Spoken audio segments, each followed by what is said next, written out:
J'ai la sensation de l'absence sans fin. C'est une torture assez désagréable. Je suis dans une brume délétère qui m'aveugle et perle sur la cime des arbustes calcinés. Il me faut avancer pour réinventer. Je décide de prendre la porte qui jouxte la Seine, qui n'est plus que boue et teinte noirâtre. Lac cireux qui dit que le jaillissement des mondes s'est tari dans la source de l'illusion. Une araignée, joueuse, me scrute comme si elle voulait se percher sur la falaise de mes cheveux brisés. 2 hippocampes noirs se chamaillent à perdre haleine. La poignée à laquelle je m'accroche brille fiévreusement. Guillotine du sacrifié, elle me lacère le bras jusqu'à la moelle, mais je réussis à pénétrer dans cette autre pièce où une odeur capiteuse d'encens me saisit jusqu'à l'étouffement.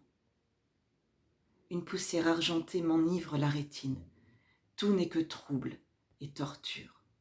À genoux, mon corps, tordu par l'effroi, a toutes les peines à se mouvoir.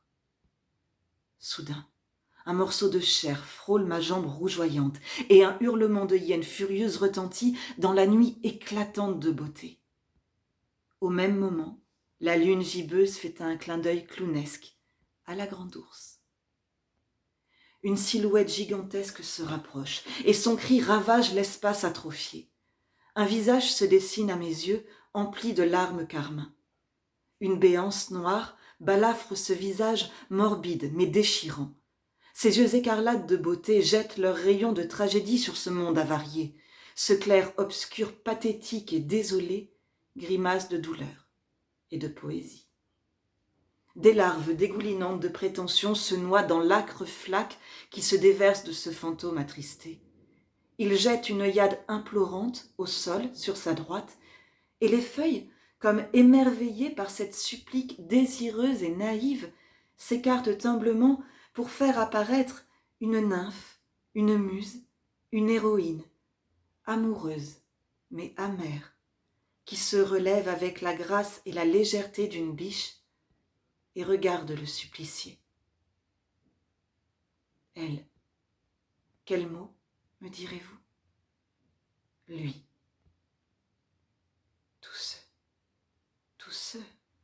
Tous ceux qui me viendront, je vais vous les jeter en touffes sans les mettre en bouquet.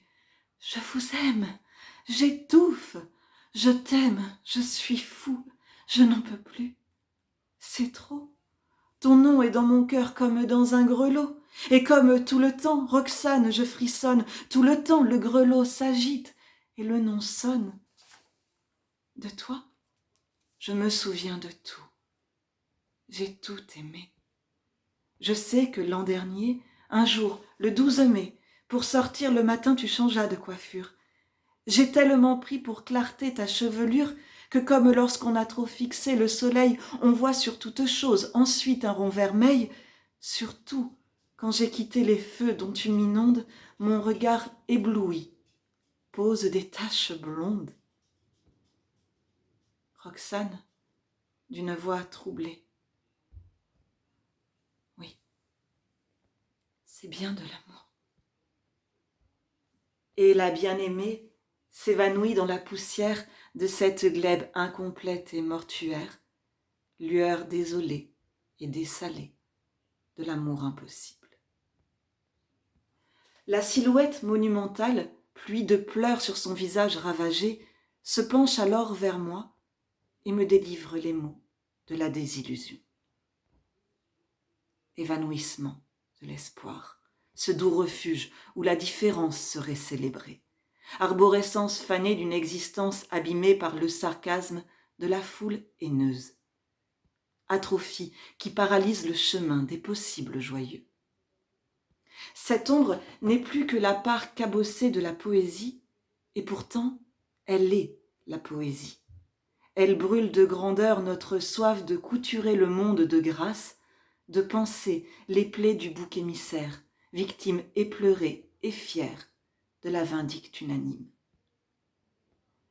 L'amour suprême de cet être mutilé est un appel au sublime, un don que l'antique a magnifié de sa brillance, que le romantisme a porté au firmament.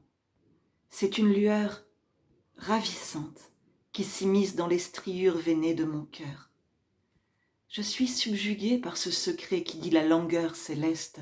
Je ploie sous la douceur de cette résonance à la puissance ardente. Je ramasse l'objet ensanglanté, orphelin de sa source, et le rends confiant, une offrande réparatrice, à ce fantôme plein de candeur. Il s'en saisit et, délivré de cette perte, fait tournoyer dans un souffle de contentement les feuilles d'automne qui se sont abattues depuis quelques lunes sur cette terre avide de penser les mots. Cette ombre de l'affliction soudain quitte la rive troublée de l'angoisse pour renaître au monde. Alors, la jeune femme, au regard envoûtant de Calypso et à la pureté de Juliette, se redresse depuis le néant de sa solitude pour accompagner fidèlement son Cyrano, frère du sentiment amoureux de Roméo et d'Ulysse, au destin si contraire. L'amour est le jaillissement de l'absolu dans l'océan délavé de nos vies.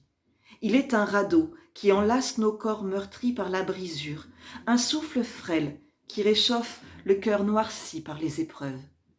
Il irradie de ses flammes mordantes et mordorées, et l'obscurité qui enlace amoureusement le néant. C'est ainsi que les deux spectres réconciliés se mettent à danser fiévreusement dans l'imaginaire débordant d'une houle diabolique, pulsion insoupçonnée qui dit la quête de notre existence.